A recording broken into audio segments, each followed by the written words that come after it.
Assalamualaikum warahmatullahi wabarakatuh. Semangat pagi. Yes. Terima kasih. Puji syukur kita panjatkan kehadirat Allah Subhanahu wa taala atas segala limpahan rahmat dan hidayahnya sehingga kita bisa berkumpul dalam kegiatan CGP angkatan 10 dengan tema budaya positif. Izinkan saya untuk buka acara ini dengan mengucapkan basmalah. Bismillahirrahmanirrahim. Pada kegiatan hari ini CGP Angkatan 10 akan melakukan diseminasi aksi nyata budaya positif. Untuk mengefektifkan waktu, mari kita sambut narasumber kita, yaitu Ibu di Mada Novi Apriliani. Sebelum kepada narasumber, kami persilakan Bapak Haji Subadi untuk memberikan sambutannya. Kepadanya kami persilakan.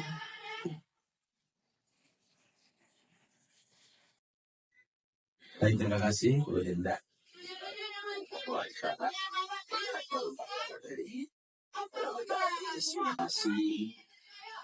Kegiatan 10 Jakarta Pusat. Bismillahirrahmanirrahim. Assalamualaikum warahmatullahi wabarakatuh. Alhamdulillahirabbil alamin. Puji syukur kita berikan kepada Allah Subhanahu wa taala pada pagi hari ini. Alhamdulillah kita dijalankan dengan sehat walafiat sehingga pada ini kita bisa hadir ya dalam rangka mengikuti sebagai laksana adalah Ibu Nimade Novi Apriliani. Mudah-mudahan kita inspirasi saya banyak sekali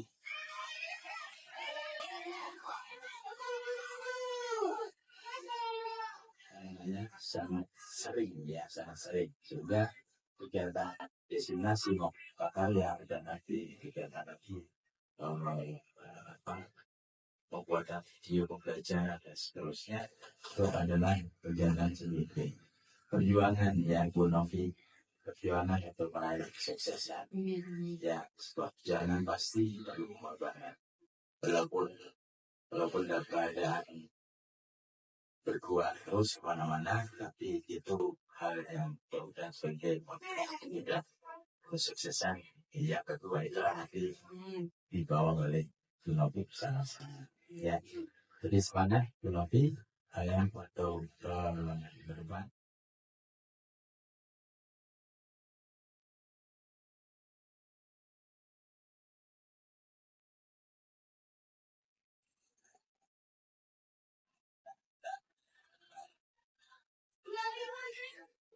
Anaknya juga ya itu kan berkangen ya aja soalnya dan Allah kan berikan juga dari kegiatan ini ya kita dengan baik. Itu saja sambutan yang saya sampaikan. Sukses dan profit. Assalamualaikum warahmatullahi wabarakatuh. Semoga di kegiatan pada hari ini berjalan dengan lancar, sukses, dan sesuai dengan apa yang diinginkan. Amin. Selanjutnya, mari kita saksikan bersama narasumber kita dalam menyampaikan informasi berkaitan dengan diseminasi aksi nyata budaya positif. Semoga kita bisa mengikutinya dengan baik. Pada Ibu Pemaki ini kami persilakan.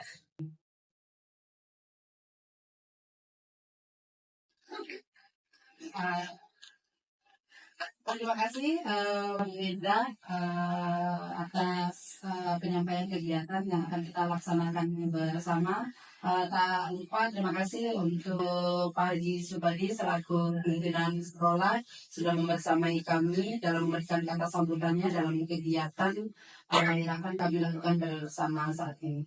Baik Bapak Ibu, Assalamualaikum warahmatullahi wabarakatuh.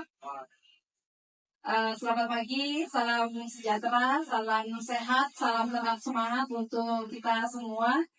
Terima kasih pada kesempatan hari ini sudah berkenan hadir membersamai kegiatan aksi nyata pengimbasan diseminasi budaya positif yang mana sudah saya pelajari bersama dengan CGP Angkatan 10 dari seluruh khususnya DKI Jakarta dan secara luasnya seluruh Indonesia.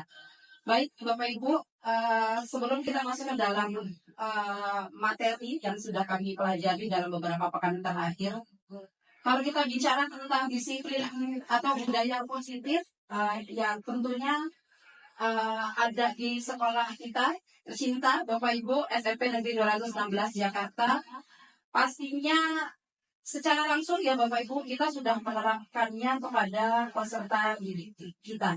Bukan hanya kepada peserta didik kita saja, budaya positif itu sudah pastinya kita terapkan dalam kehidupan kita sehari-hari. Seperti contoh kecilnya saja, saat saya mengundang Bapak Ibu untuk mengikuti kegiatan hari ini, Bapak Ibu sudah datang tepat waktu. Terima kasih Bapak Ibu. Tepuk tangan untuk kita semua.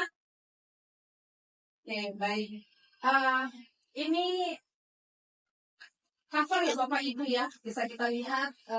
Saya kalau melihat sering gitu ya, terus menerus gitu dengan tulisan budaya positif, kemudian ada kita ya Bapak Ibu ya dalam kegiatan foto bersama ini, saya selalu berpikir gitu, dan selalu membayangkan dalam setiap doa saya, semoga sekolah kita gitu, di mana sekolah kita itu banyak kegiatan yang pastinya kegiatan tersebut itu tidak luput atas kerjasama semua komponen yang ada di sekolah, tidak hanya komponen pimpinan saja, tapi Bapak Ibu guru membersamai peserta didik kita yang ada di sekolah. Kenapa saya bilang, kenapa terharu kalau melihat foto bersama kita, kemudian dengan kata budaya. Baik, Bapak Ibu, kita langsung masuk ke slide berikutnya.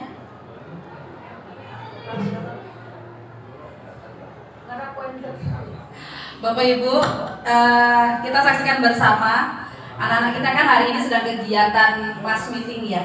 Gitu. Ya, kita membayangkan ini peserta didik kita, di mana di belakangnya ada bola ya, gitu. Bola kita anggap itu adalah luasnya dunia, kemudian ada tumbuhan ya, ada bunga yang bergoyang itu, ini bisa menggambarkan bahwa peserta didik kita akan tumbuh dengan indah, kemudian mereka akan tumbuh dengan warna-warna dari masing-masing peserta didik kita, di mana kalau kita bicara tentang warna, pastinya masing-masing dari peserta didik kita itu memiliki warna yang berbeda satu dengan yang lainnya. Warna itu kan bisa berasal dari suku budaya, agama, dan lain sebagainya. Seperti itu ya Bapak Ibu. Lanjut Linda. Nah, ini adalah tujuan kegiatan kita hari ini. Kita akan memahami pentingnya menciptakan lingkungan yang aman dan nyaman berbasis disiplin positif. Tidak hanya ada di kelas kita, tapi ada di sekolah kita secara luasnya. Seperti itu. Lanjut Bu Indah. Nah, apa yang akan kita pahami dalam kegiatan hari ini? Yang pertama adalah adanya konsep dasar disiplin positif.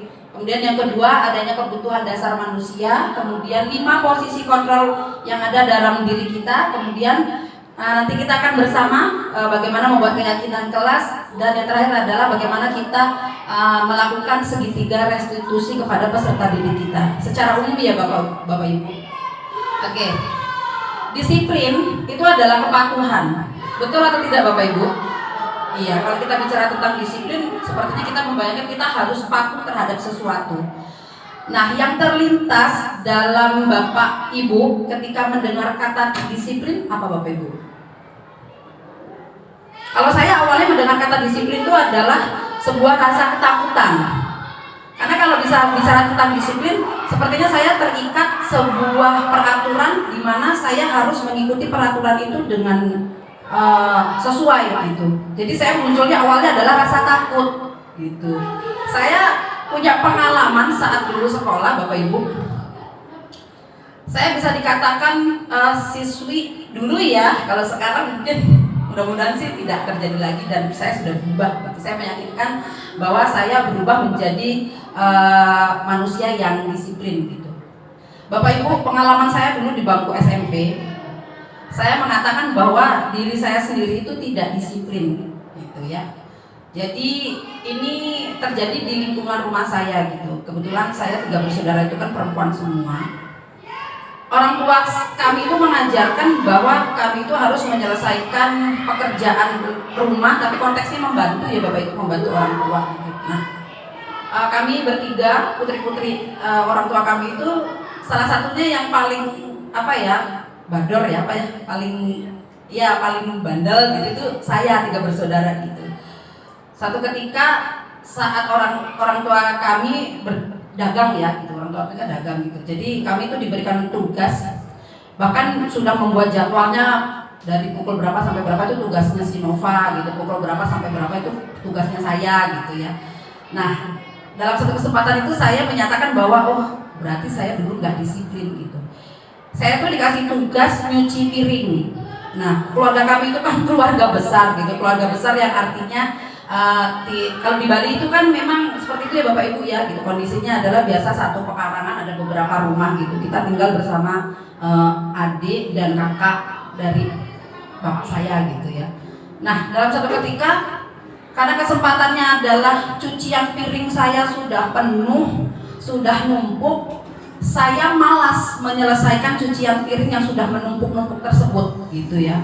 Karena di usia itu gitu, di usia SMP itu saya merasa bahwa kok tugas cuci piring ini tugas yang sangat berat yang harus saya lakukan sendiri seperti itu ya. Dan hasilnya adalah dengan saya menunda pekerjaan mencuci piring yang saya abaikan 1 hari, 2 hari saya abaikan, akhirnya di puncaknya adalah saat ada kegiatan di keluarga kami itu tidak ada cucian atau tidak ada peralatan makan yang bersih. Bisa dibayangkan Bapak Ibu, makanya saya tadi dengan bangga mengatakan bahwa saya pernah menjadi manusia yang tidak disiplin, di mana saya diberikan tugas tidak saya laksanakan dan akhirnya tugas tersebut menumpuk. Hasilnya cucian piring saya menumpuk, kemudian saat ada kegiatan atau kumpul-kumpul keluarga itu tidak ada piring dan gelas yang bersih. Dan hasilnya Bapak Ibu, saya belajar dari pengalaman tersebut gitu ya. Saya merasa malu terhadap terutama kedua orang tua saya karena sedemikian rupa orang tua saya mengajarkan untuk anak-anaknya menjadi disiplin dan ternyata akhirnya rasa malu itu memunculkan rasa bersalah dan kecewa yang luar biasa. Hingga saat ini apabila saya mengingat tersebut, mungkin saya mengatakan saya adalah anak yang pernah menyakiti orang tua saya. Nah, dari pengalaman tersebut Bapak Ibu, kenapa saya sampaikan di sini adalah disiplin sebuah kepatuhan. Apabila kita melaksanakan kepatuhan itu dengan maksimal ya Bapak Ibu, saya meyakinkan bahwa kita sudah menerapkan disiplin tersebut gitu ya. Jadi walaupun dibungkus dengan kata disiplin positif, kegiatan apapun kalau kita sudah melaksanakannya dengan disiplin itu pasti sudah positif. Seperti itu ya Bapak Ibu ya. Sepaham ya Bapak Ibu ya. Baik, lanjut Bu Enda. Nah, kita konteksnya sekarang sudah di sekolah ya Bapak Ibu, terutama untuk peserta didik tercinta kita. Bagaimana kita memampukan peserta didik untuk memahami dan mengontrol setiap perilaku atau tindakan yang dilakukannya agar dilakukan dengan penuh kesadaran dan tanggung jawab sebagaimana bentuk menghargai nilai-nilai kebajikan diri sendiri dan orang lain yang ada di sekitarnya. Nah Bapak Ibu, tadi dari kisah di awal saya, bagaimana saya mengontrol diri saya sendiri pun saya belum mampu. Tugas utama kita di sekolah adalah bagaimana kita menerapkan disiplin positif ini kepada peserta didik kita. Tapi mudah-mudahan ya Bapak Ibu ya, dengan penerapan artinya kerjasama, kemudian adanya kolaborasi di antara rekan-rekan kita di sekolah, harapannya disiplin positif itu akan terus kita lakukan di sekolah itu. Paham ya Bapak Ibu ya? Sepakat ya? Oke, baik Bu Indah. Nah, ini ada sumber yang akurat di mana kita sepakat bahwa nilai-nilai kebajikan adalah sifat-sifat positif manusia yang merupakan tujuan mulia yang ingin dicapai setiap individu. Bapak Ibu, mudah-mudahan ini menjadi sebuah nilai kebajikan yang mana nanti akan muncul menjadi sifat-sifat baik dan akan kita terapkan kepada peserta didik kita.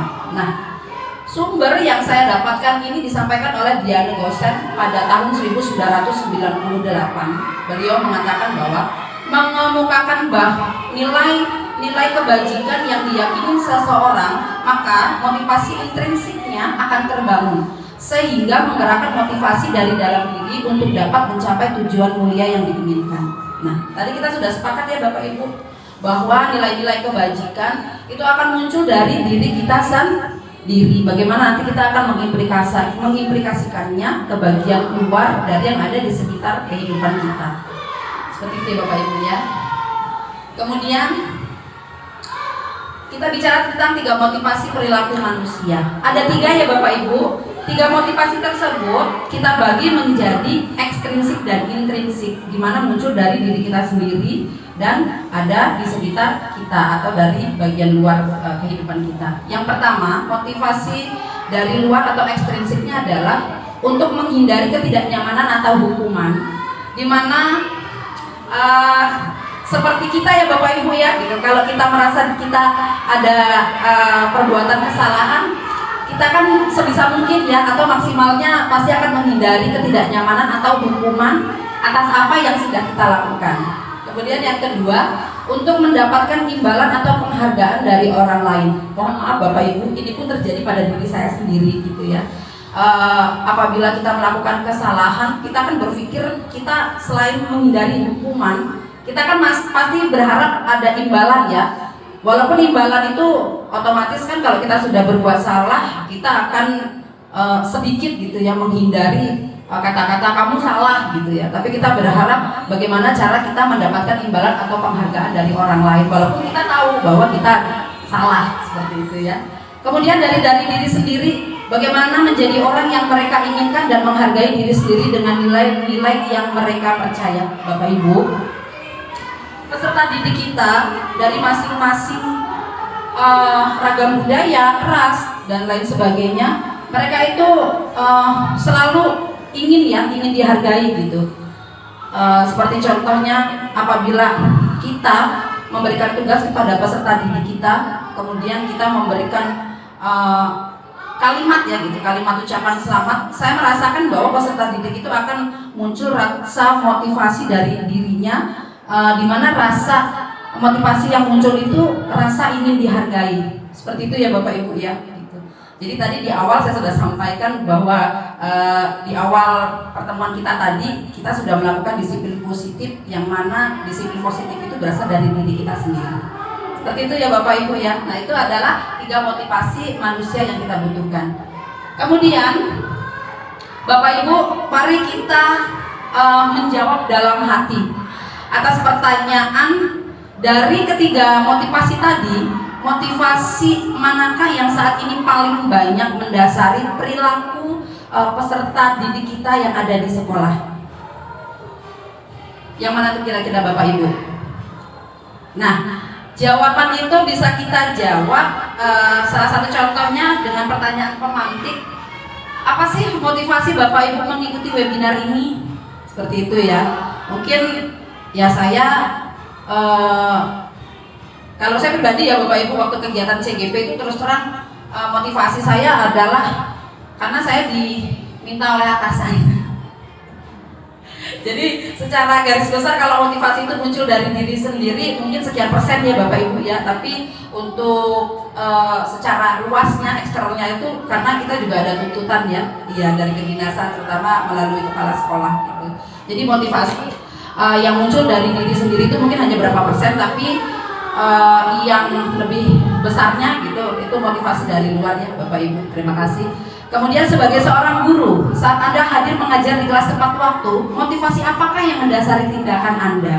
Nah ini kan bisa kita jawab bersama ya Bapak Ibu. Saat tadi kita membersamai kegiatan ini, Bapak Ibu datang tepat waktu. Nah itu kan salah satu contoh ya, itu motivasi hidup. Mungkin motivasinya adalah kalau saya datang tepat waktu, nanti selesainya juga cepat gitu ya Bapak Ibu. Ya, karena kegiatan kita kan banyak ya Bapak Ibu. Lanjut saja Bu Indah. Nah, apakah hubungan disiplin positif dengan pelaksanaan pembelajaran yang berpihak pada murid? Oke.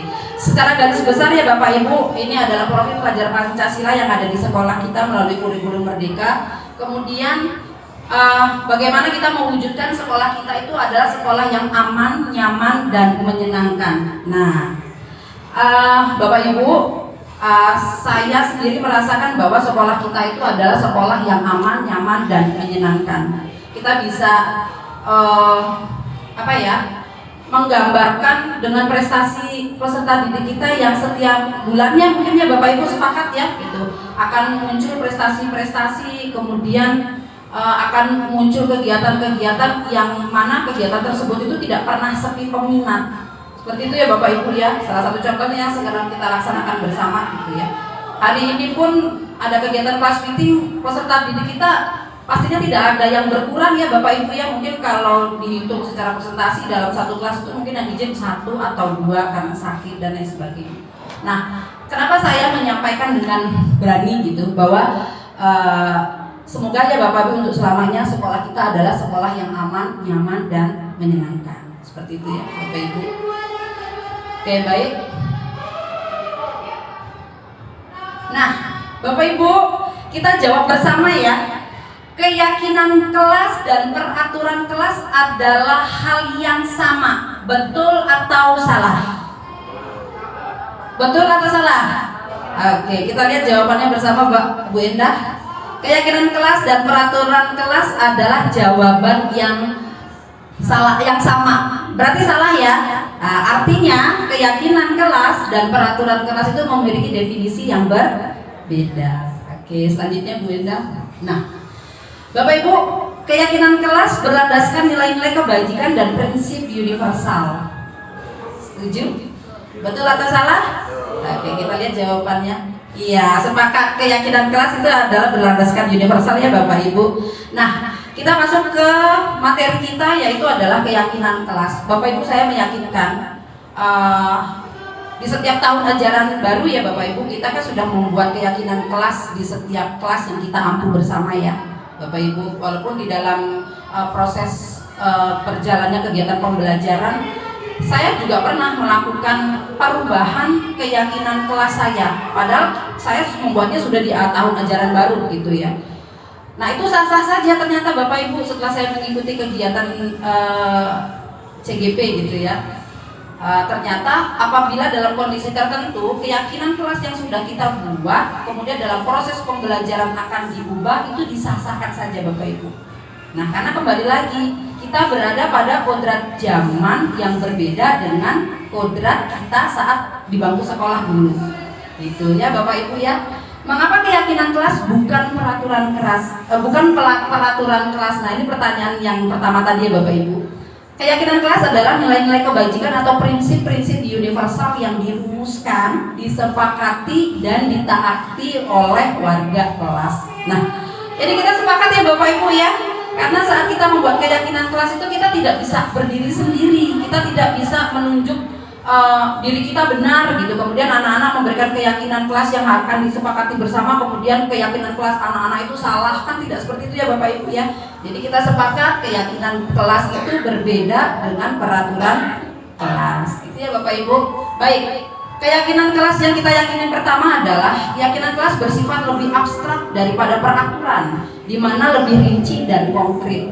Kemudian yang kedua, keyakinan kelas berupa pernyataan-pernyataan yang universal. Nah, pernyataan keyakinan kelas senantiasa dibuat dalam bentuk positif. Nanti kita pelajari bersama ya Bapak Ibu. Kemudian keyakinan kelas hendaknya tidak terlalu banyak sehingga mudah diingat dan dipahami oleh semua warga kelas. Nanti kita akan membahasnya satu persatu. Kemudian keyakinan kelas sebaiknya sesuatu yang dapat diterapkan di lingkungan tersebut. Mungkin saja Bapak Ibu, kita membuat keyakinan kelas di tingkat yang berbeda gitu ya. Saya menyampaikan keyakinan kelas di usia peserta didik kita ya Bapak Ibu ya gitu di SMP. Kemudian kita gunakan keyakinan kelas tersebut di bangku sekolah dasar gitu atau TK. Nah, mungkin keyakinan kelas itu akan berbeda penerapannya ya Bapak Ibu. Kemudian semua warga kelas hendaknya ikut berkontribusi dalam pembuatan keyakinan kelas lewat kegiatan curah pendapat. Nah, biasanya nih ya secara garis besar kita lakukan saat tahun ajaran baru, di mana kita akan mendapatkan peserta didik dengan warna-warna yang baru seperti itu. Dan yang terakhir, bersedia meninjau kembali keyakinan kelas dari waktu ke waktu. Nah, ini pernah saya lakukan Bapak Ibu. Saya membuat keyakinan kelas dan dalam proses pembelajaran keyakinan kelas tersebut saya rubah, gitu ya.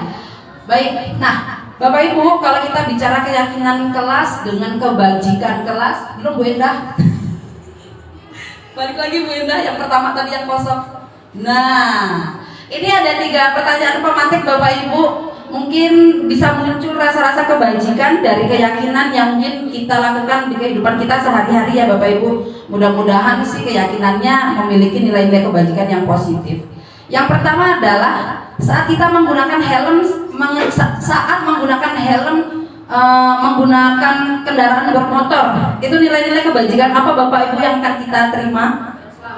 Oke, baik, nilai keselamatan ya. Kemudian yang kedua, saat kita membuang sampah pada tempatnya. Nah, nilai kebajikan apa Bapak Ibu? Kebersihan. Oke, yang terakhir dilarang menggunakan kata-kata kasar. Ternyata muncul rasa kebajikan juga Bapak Ibu. Gitu ya. Iya betul. Coba kita lihat bersama Bu Endah, kebajikan apa yang muncul? Iya, betul ya Bapak Ibu ya. Yang pertama adalah saat kita menggunakan helm dalam berkendara, itu adalah muncul rasa kebajikan keselamatan untuk diri kita sendiri secara khususnya. Tapi saya yakin keselamatan saat kita berkendara itu akan dirasakan oleh orang banyak ya Bapak Ibu, bukan kepada diri kita sendiri saja, tapi ada pengguna jalan dan lain sebagainya. Kemudian yang kedua, saat kita membuang sampah pada tempatnya. Jelas ya Bapak Ibu ya, sudah kita terapkan bersama bahwa nilai kebajikan yang muncul adalah menjaga kebersihan. Dan yang terakhir, dilarang menggunakan kata-kata kasar, di mana kebajikannya adalah kita harus bersikap positif dan hormat, tidak hanya kepada diri kita sendiri ya Bapak Ibu ya, tetapi kepada orang-orang yang ada di sekitar kita. Nah Bapak Ibu, kita coba bersama ya, urutkan langkah-langkah utama dalam menetapkan keyakinan kelas serta pendalamannya. Bapak Ibu, saya pernah salah gitu. Saya pernah salah saat melakukan langkah-langkah menyusun keyakinan kelas di kelas yang saya ampu. Dan saya dengan berani ya gitu. Kalau saya salah, bila dirubah ya nggak masalah gitu. Karena kesalahan itu kan adalah salah satu pengalaman belajar kita ya Bapak Ibu. Baik Bapak Ibu, kita anggap ini adalah nomor 1 ya. Ini nomor 1, nomor 2, nomor 3, nomor 4, nomor 5, nomor 6. Bapak Ibu, kita ambil di bagian efektifnya saja ya. Kira-kira yang bagian pertama dan bagian yang terakhir saat kita menyusun langkah-langkah keyakinan kelas itu yang bagian mana Bapak Ibu? Nanti kita akan bersama ya, kita temukan jawabannya gitu. Kita anggap ini adalah nomor 1. Ini nomor 1, nomor 2, nomor 3, nomor 4, nomor 5, nomor 6. Kira-kira yang pertama langkah yang kita lakukan yang mana Bapak Ibu? Nomor 4. Nomor 1. Oke, berdiskusi mengenai gambaran perilaku yang mencerminkan keyakinan kelas. Tapi Bapak Ibu ada yang berpendapat lain, boleh ya, sah-sah saja. Bu, saya nomor 4. Berdiskusi memunculkan peraturan-peraturan yang perlu ditaati warga kelas. Seperti itu ya. Kita langsung saja ya Bapak Ibu. Boleh slide selanjutnya Bu Endah. Nah, ini adalah urutan langkah-langkah utama dalam menetapkan keyakinan kelas Bapak Ibu. Dan langkah-langkah dalam keyakinan kelas yang diterapkan ini saya pelajari saat kegiatan lokakarya kedua minggu lalu, di Sabtu yang lalu gitu. Saya juga salah Bapak Ibu pertama. Saya menyusunnya di awal itu adalah semua diskusi gitu ya. Diskusi 1, diskusi 2, diskusi 3 gitu ya. Jawaban saya yang benar hanya 1. Benar Bapak Ibu, saya jujur. Jawaban kelompok ya, kami kan kelompok gitu ya kegiatannya. Jawaban kelompok kami yang benar hanya 1. Hanya di bagian terakhir Bapak Ibu. Nah, akhirnya saya menyadari ya Bapak Ibu, oh ternyata dalam penyusunan keyakinan-keyakinan kelas itu, apabila kita satu langkah tidak dilakukan, sepertinya kita sudah menerapkan keyakinan kelas yang salah Bapak Ibu kepada peserta didik kita. Ya, seperti itu. Ya Bapak Ibu ya. Kita lanjut ya. Nah, kita masuk ke dalam materi 5 dasar kebutuhan manusia. Bapak Ibu, coba nih sebenarnya kebutuhan apa sih yang kita butuhkan ya? Dalam konteks ini ada 5 dasar ya, gitu. Sepertinya kalau saya ditanya, kalau Bu Novi secara jujur kebutuhannya apa sih yang mendasar gitu? Kalau saya nomor 1 dengan lantang menjawab uang Bapak Ibu. Ah, sepakat nggak Bapak Ibu? Sepakat ya. Tapi ternyata di 5 dasar kebutuhan manusia ini tidak ada Bapak Ibu. Karena uang itu hanya munculnya dari diri sendiri, tapi kalau diterapkan di sekolah, di kelas dan kepada peserta didik kita itu sepertinya itu tidak pantas sih Bapak Ibu ya, gitu. Oke, kita coba ya Bapak Ibu. Yang pertama apa Bapak Ibu? Kesenangan. Yang kedua? Cinta kasih sayang. Oke, yang ketiga? Kebahagiaan. Oke, yang keempat? Nah, ini kan kurang 1 ya sebenarnya ya. Kalau ini dikosongin, ini G, ya udah jawaban saya tadi Bapak Ibu, uang sebenarnya, tapi ternyata bukan loh. Yang 5, cinta.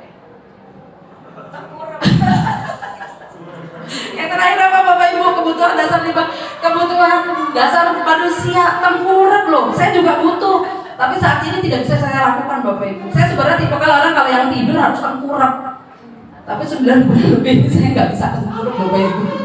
Berarti tidak terpenuhi ya kebutuhan saya. Oke Bu Enda, kita lihat bersama jawabannya adalah slide sebelumnya Bu Enda. Maaf. Oh nggak ada ya? Oke langsung ya. Berarti adanya bertahan hidup, penguasaan, kesenangan, kasih sayang, dan kebebasan. Seperti itu ya Bapak Ibu ya. Sepakat nggak? Iya, jadi kalau yang tadi ada jawaban uang itu mungkin nomor sekian lah ya dari kebutuhan-kebutuhan kita. Nah, ini secara garis besar ya Bapak Ibu, 5 kebutuhan dasar manusia yang pastinya tidak kita butuhkan saja. Ternyata peserta didik kita sangat membutuhkan ini Bapak Ibu. Dan ini saya meyakinkan kita di sekolah sudah menerapkannya ya Bapak Ibu ya. Saya sangat meyakinkan untuk 5 kebutuhan dasar ini. Karena secara garis besar, 1 saja saya mengambil contoh, adanya cinta dan kasih sayang gitu. Mungkin kalau Bapak Ibu nggak cinta, nggak sayang sama saya, mungkin hari ini tidak datang di ruangan ini bersama saya. Ya atau tidak Bapak Ibu? Nah, berarti kebutuhan dasar tersebut sudah saya penuhi. Terima kasih ya Bapak Ibu ya. Oke, baik. Untuk yang pertama, 5 dasar kebutuhan dasar manusia, yaitu kesenangan. Bagaimana peserta kita itu membutuhkan rasa untuk terus merasa senang. Seperti saat ini ya Bapak Ibu ya, mereka sedang bersenang-senang bersama teman-temannya untuk mengikuti kegiatan class meeting. Nah, yang kedua adalah cinta dan kasih sayang. Kebutuhan untuk diterima, memberi, dan menerima kasih sayang dari semua orang. Tapi mohon maaf Bapak Ibu, terkadang peserta didik kita itu bisa salah menafsirkan dari rasa kebutuhan kasih sayang yang kita berikan. Iya atau tidak Bapak Ibu? Nah, itu adalah tugas utama kita, bagaimana kita bisa membatasi saat memberikan kasih sayang kepada peserta didik kita. Atau salah satu contohnya kita memberikan contoh kecil saja gitu ya. Di antara Bapak Ibu guru itu terlihat saling menyayangi gitu ya, saling memberikan perhatian lebih. Itu peserta didik kita pasti akan memberikan contoh itu dan akan mereka teladani Bapak Ibu. Seperti itu ya. Kemudian yang ketiga adalah kebebasan. Nah, kebebasan ini artinya kebutuhan akan pilihan, kemandirian. Saat kita memberikan keyakinan, saat kita memberikan keyakinan kelas di kelas kita dan kemudian akan disepakati bersama. Secara tidak langsung 5 kebutuhan dasar manusia itu adalah kebebasan. Bagaimana peserta didik kita itu memberikan pendapatnya untuk keyakinan kelas, yang mana nanti keyakinan kelas itu akan disepakati bersama. Nah, kita tidak boleh membatasi ternyata Bapak Ibu. Kebebasan itu menjadi salah satu kebutuhan peserta didik kita juga. Seperti itu ya Bapak Ibu. Dan penguasaan serta bertahan hidup. Nah, penguasaan ini adalah kebutuhan pengakuan atas kemampuan prestasi yang mereka miliki Bapak Ibu. Contohnya dalam setiap kegiatan ya Bapak Ibu, di sekolah ataupun di luar gitu, apalagi sudah tentang kedinasan ya, karena sekarang kan menjadi salah satu tolak ukur ya untuk PPDB masuk ke SMA SMK negeri gitu ya, melalui jalur prestasi. Nah, itu menjadi sebuah penguasaan kebutuhan yang ada di dalam peserta didik kita. Nah, tugas utama kita sepakat ya Bapak Ibu, menjadi seorang guru itu bagaimana kita mengarahkan peserta didik kita untuk memenuhi kebutuhan pada bagian penguasaan tersebut. Itu ya Bapak Ibu, bisa dilanjut Bu Enda. Nah, bagaimana sih sebaiknya reaksi kita apabila siswa kita ada yang melakukan kesalahan? Apakah hukuman, apakah konsekuensi, dan apakah restitusi? Kita pahami bersama ya Bapak Ibu. Lanjut Bu Enda.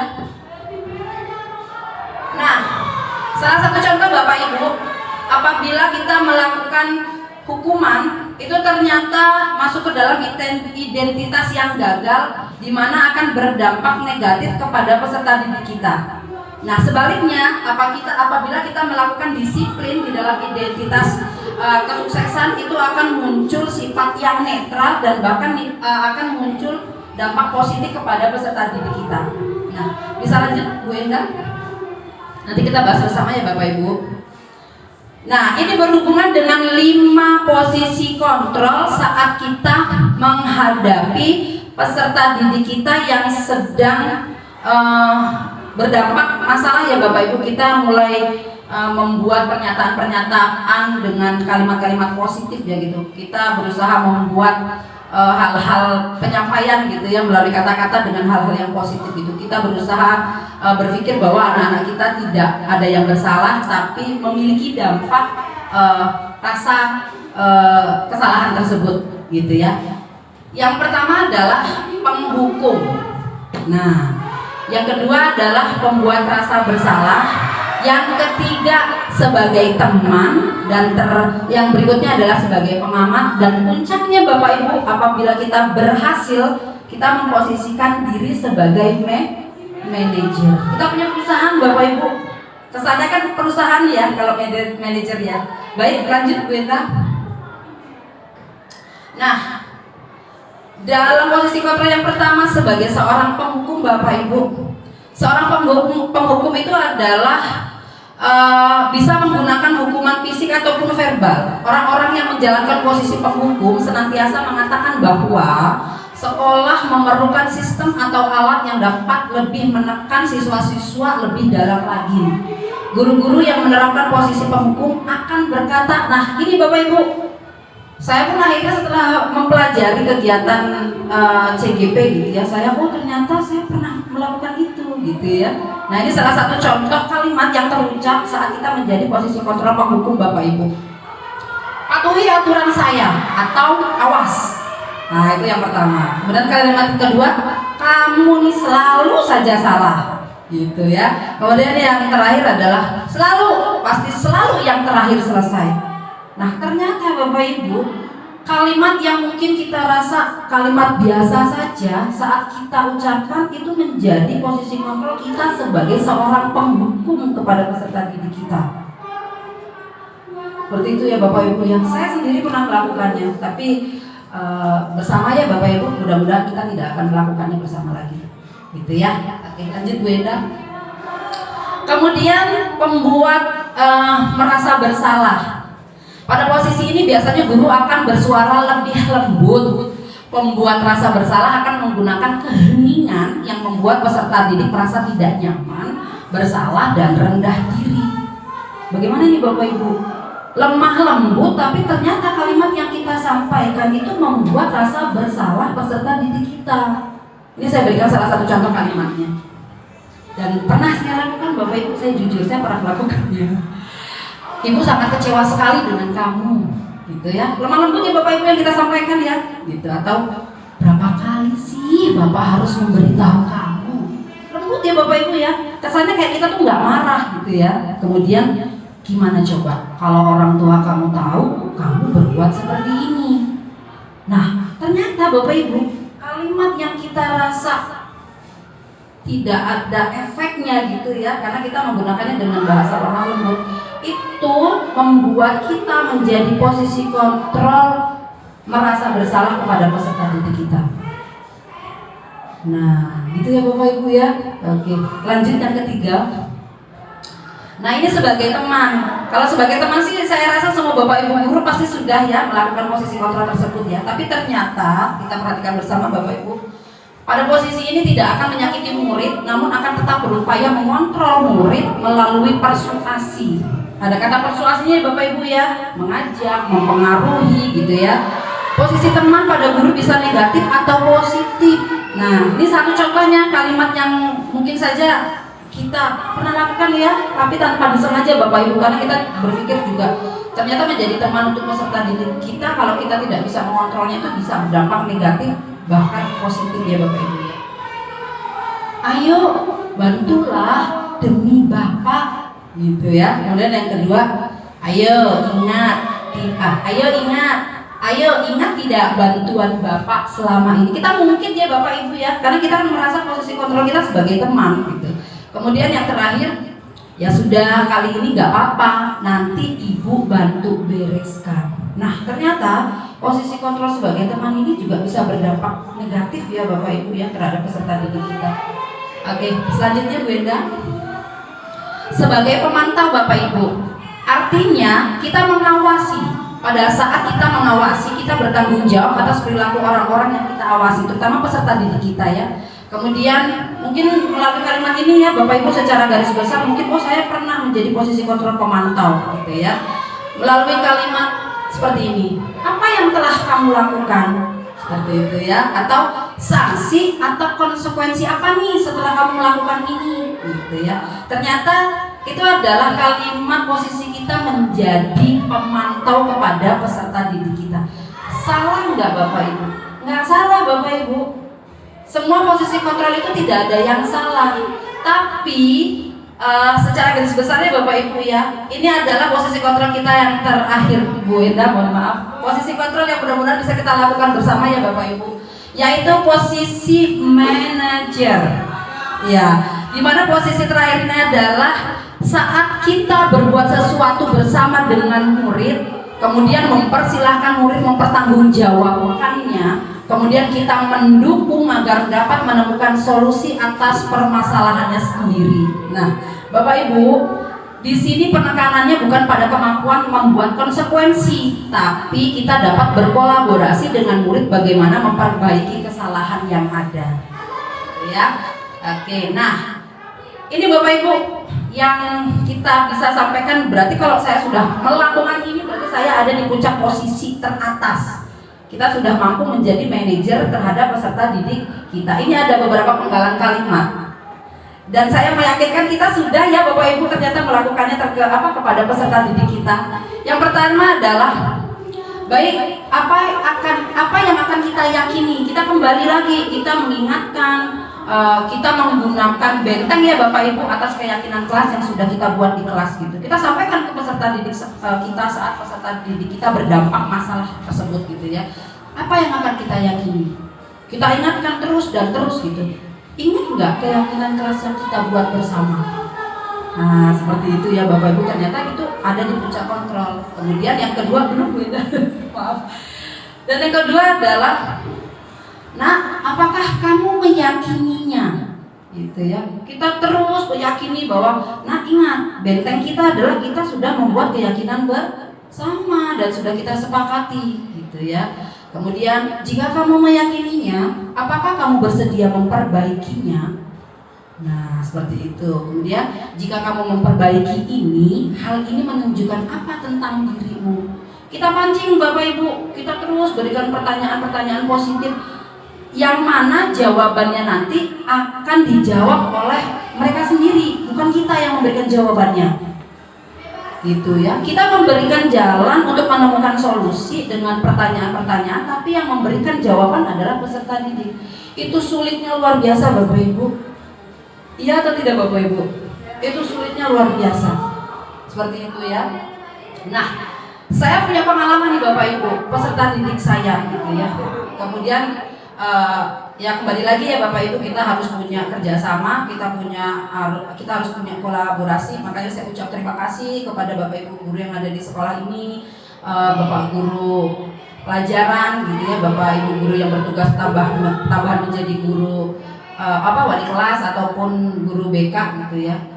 Ini terjadi di kelas saya Bapak Ibu. Curhat sedikit ya gitu. Mungkin pengalaman ini ya mudah-mudahan hanya saya saja yang mengalaminya gitu. Jadi saya ada peserta didik yang di semester pertama Bapak Ibu gitu, waktu saya bertugas menjadi wali kelas di 89. Peserta didik saya ini namanya Yasin. Kenal ya Bapak Ibu ya? Iya. Yasin itu datang terlambat, sudah sering dilakukan gitu ya. Karena kan kalau kita menjadi wali kelas itu kan tugasnya pasti bertambah ya Bapak Ibu, kita mengontrol peserta didik kita melalui kehadirannya, kemudian tidak hanya di jam pelajaran kita saja gitu. Makanya positif ya Bapak Ibu kalau kita melaporkan apa saja yang terjadi di kelas yang kita ampu, kemudian melalui wali kelas, kemudian kita jelaskan gitu ya. Nah, hal yang pertama yang saya lakukan adalah saya melakukan komunikasi terhadap kedua orang tuanya gitu ya. Kenapa saya mengambil langkah saya harus komunikasi terlebih dahulu kepada orang tuanya? Karena saya ingin mendapatkan jawaban yang lain sebelum nanti akhirnya saya berbicara langsung kepada Yasin. Itu. Nah, kemudian saya mendapatkan laporan dari beberapa Bapak Ibu guru pelajaran, dibantu oleh guru BK, kemudian Bapak Satpam kita ya Bapak Ibu ya, Pak Ali dan Pak Yanto gitu ya. Bu, setiap dalam kesempatan gitu ya, Bu ini anaknya namanya Yasin ya. Konteksnya anaknya ya Bapak Ibu ya. Jadi kalau ada yang hal-hal berdampak bersalah itu konteksnya, kalau kata anaknya itu kesannya kayak kita juga yang punya tanggung jawab, tapi memang itu kita yakini bersama ya Bapak Ibu ya. Nah, setelah saya berkomunikasi dengan orang tuanya dan mendapatkan jawaban yang saya rasa saya tidak puas dengan jawaban tersebut gitu ya. Kenapa saya lakukan seperti itu Bapak Ibu? Karena saya sebelum berhadapan dengan si Yasin, saya harus punya data akurat terlebih dahulu. Seperti itu, gitu ya Bapak Ibu ya. Nah kemudian dalam satu kesempatan saya memanggil Yasin, tapi konteksnya adalah tidak membicarakan tentang keterlambatan dia datang di kelas, gitu ya. Jadi dalam posisi istirahat, gitu ya, kita curi-curi, gitu ya, terus Yasin, gitu. Udah sarapan belum gitu. Kalau jam istirahat kedua kan udah sholat belum nak gitu ya Bapak Ibu ya. Kita memberikan hal-hal positif dengan pertanyaan-pertanyaan yang kita berikan dan membuat nyaman peserta didik kita seperti itu mungkin salah satu cara ya, trik ya. Dan saya yakin Bapak Ibu semua punya cara trik yang lebih hebat dari saya gitu ya. Kemudian muncul tuh, akhirnya dia mulai berbicara, iya Bu udah sholat Bu, udah makan Bu, dan lain sebagainya gitu ya. Kemudian dalam satu kesempatan lagi dengan kondisi yang berbeda ya Bapak Ibu ya gitu ya. Biasanya belajar di kelas, saya di kesempatan itu belajar di perpustakaan gitu. Jadi tidak terlalu mencolok dan tidak terlalu terlihat oleh teman-temannya gitu. Kemudian saya ajak bicara Yasin gitu kan, kenapa datang terlambat gitu ya. Tahu nggak nak? Gitu kan biasa kita sok bestie ya sama teman-teman, sama anak-anak ya, sok temen gitu sama mereka gitu. Tahu nggak nak? Gitu. Kalau kita sih di bahasa Indonesia jawabannya adalah enggak gitu ya. Nih ibu kasih tahu gitu ya. Nah kemudian Yasin menjawab gitu, ibu tahu dari mana? Nah gitu kan berarti ada rasa ketidakpercayaan bahwa kita sudah memiliki data sebelumnya Bapak Ibu. Ibu tahu dari mana gitu. Padahal garis besarnya saya adalah wali kelasnya ya. Saya adalah mamahnya dia di rumah kan gitu ya. Tapi ada rasa ketidakpercayaan saat kita bertanya kepada Yasin karena dia berpikir bahwa ternyata mungkin Bapak Ibu guru tidak memperhatikannya. Iya nak, gitu ya. Ibu dapat cerita loh dari Miss Pia, gitu ya. Atau ibu tadi lagi ngobrol di meja piket, Pak Yanto cerita, gitu ya, atau dan lain sebagainya. Kita pancing lah Bapak Ibu gitu biar agar ya harapan kita Yasin lah yang akan bercerita sendiri. Gitu ya Bapak Ibu ya. Dan akhirnya dia menceritakan kronologinya kenapa dia beberapa kali datang terlambat, bahkan di efek terakhirnya adalah dia tidak menyelesaikan tugas. Miris ya Bapak Ibu ya, udah datang terlambat. Dari data yang saya terima ya Bapak Ibu kan kita punya pengurus kelas ya gitu. sudah datang terlambat, mengerjakan tugas pastinya akan terlambat, tidak tepat waktu sesuai kesepakatan kelas, kemudian dari kehadirannya juga berapa kali tidak hadir, tidak memberi kabar, dan itu saya sinkronkan data-data tersebut dari orang tuanya. Dan intinya ya Bapak Ibu, puncaknya adalah saat kita melakukan pendekatan, Yasin mau terbuka kepada kita, baru kita panggil orang tuanya. Nah, efeknya apa Bapak Ibu? Ternyata di rumah Yasin itu punya kebiasaan tidur malam. Kalau tidur malam selalu main games. Nah, ini sering kita lakukan ya, sering kita lakukan, maaf. Sering kita temukan ya Bapak Ibu ya, ternyata peserta didik kita tuh sering melakukan hal-hal tersebut yang akhirnya akan merugikan diri mereka sendiri. Nah, kalau posisi kita menjadi seorang manajer Bapak Ibu, otomatis kan kita tidak memberikan pertanyaan kemudian kita mengharapkan jawaban yang seperti kita mau ya Bapak Ibu ya. Jadi kalau posisi kita sebagai manajer itu, kita memberikan pertanyaan-pertanyaan, tapi yang menemukan solusinya adalah peserta didik kita sendiri. Dan dalam kasus Yasin ini Bapak Ibu, akhirnya mungkin efeknya ya, dalam tanda kutip efeknya adalah sebelum saya melaporkan kepada tim kesiswaan gitu, karena nanti ada akibat yang akan dia timbulkan, dia sadar akan keyakinan kelas yang sudah kita sepakati dan kita lakukan bersama, dan dimana akhirnya dia meyakinkan bahwa ibu saya akan berubah. Walaupun Bapak Ibu, perubahan peserta didik yang kita harapkan itu tidak maksimal ya, tapi ya mudah-mudahan ya Bapak Ibu ya, bersama gitu ya. Artinya kita selalu kolaborasi dan bekerja sama. Setiap terjadi sesuatu di sekolah kita itu kita selalu tidak pernah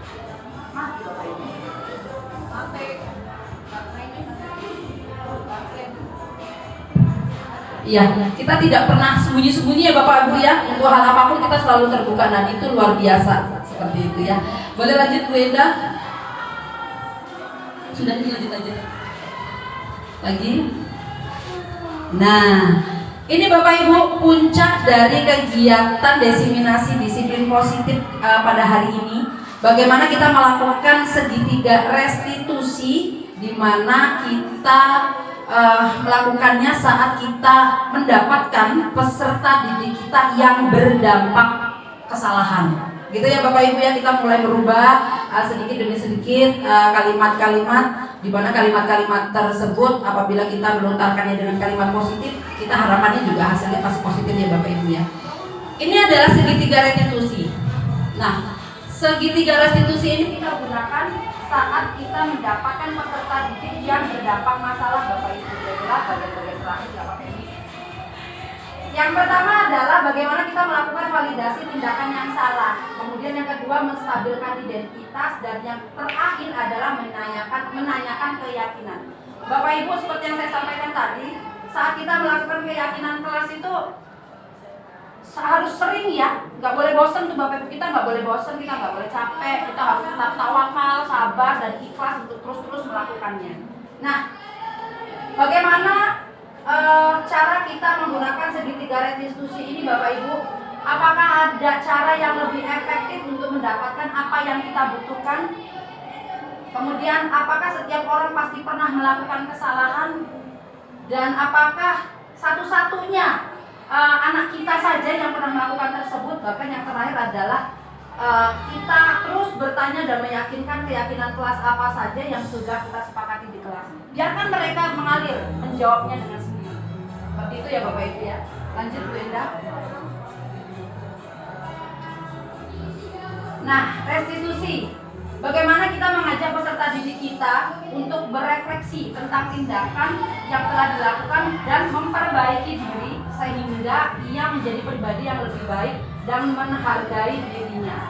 Nah, Bapak Ibu, dalam kegiatan restitusi ini kita memposisikan diri sebagai guru yang bukan untuk menebus kesalahan, tapi kita berusaha belajar dari kesalahan tersebut. Nah, kita mendorong untuk peserta didik kita ya dengan hal-hal positif melalui pertanyaan-pertanyaan yang kita sampaikan.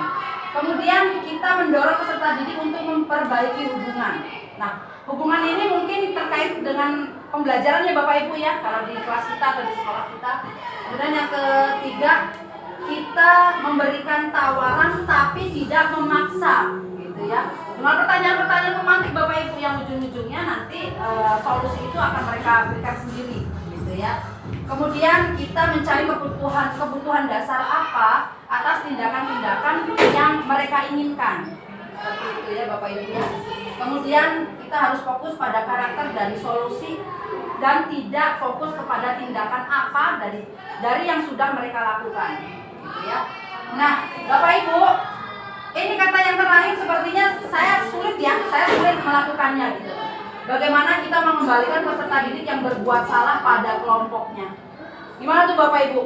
Kita sudah tahu peserta didik kita salah, tapi kita berusaha untuk membesarkan hati bahwa, nah kamu nggak salah gitu, nah kamu nggak sendiri gitu ya.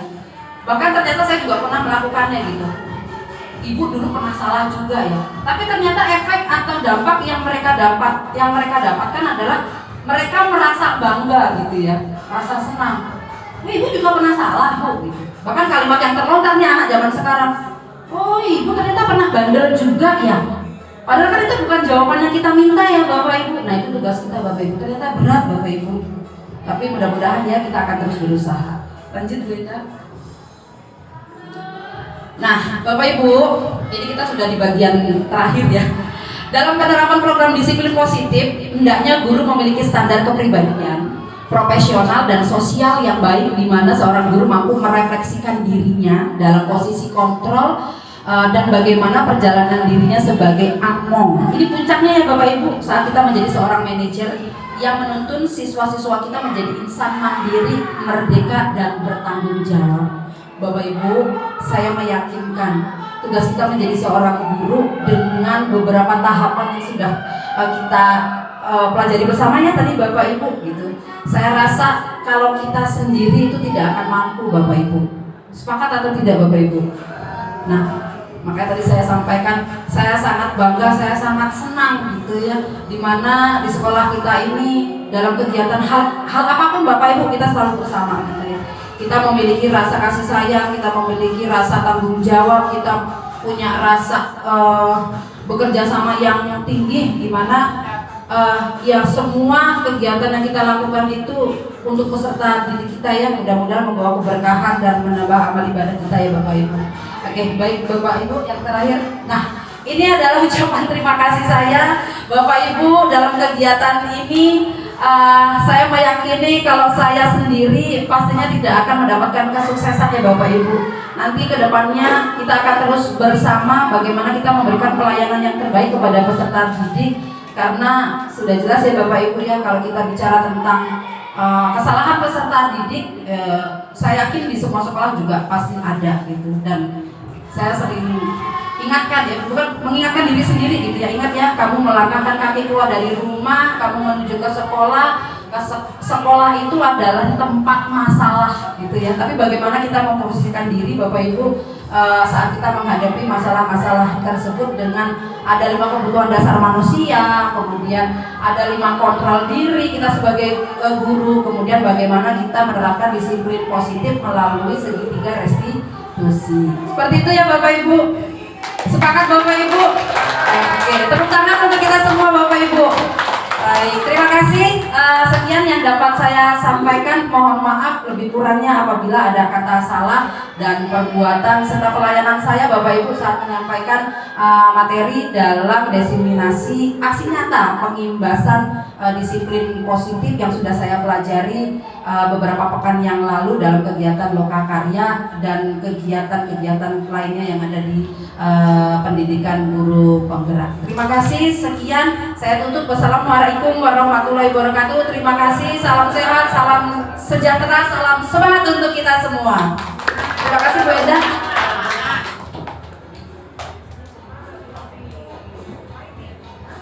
Berikan tepuk tangan untuk narasumber kita pada hari ini, Ibu Made Novia Priyanti. Luar biasa ya Bapak Ibu ya, penyampaian materi pada hari ini berkaitan dengan budaya positif. Dari materi yang disajikan tadi, saya dapat mengambil beberapa kesimpulan ya. 5 kebutuhan dasar yang dibutuhkan oleh manusia, diantaranya adalah kesenangan, kemudian bertahan hidup, kebebasan, dan lain-lain. Cinta dan kasih sayang, dan itu tidak hanya kita sebagai Bapak Ibu guru, tentu peserta didik juga membutuhkan itu. Di mana dalam pembelajaran mereka membutuhkan kesenangan, kemudian kita sebagai Bapak Ibu guru atau wali kelas memberikan cinta dan kasih sayangnya kepada peserta didik, kemudian memberikan kebebasan kepada peserta didik dalam mengeluarkan pendapatnya dan lain sebagainya. Kemudian dalam disiplin positif ini tentunya kita mampu dan bisa menjadi guru yang memiliki kepribadian yang baik, profesionalisme yang baik, dan sikap sosial yang baik terhadap sesama manusia. Amin ya robbal alamin. Baik Bapak Ibu, demikianlah kegiatan pada hari ini. Lebih dan kurangnya saya selaku pembawa acara mohon maaf yang sebesar.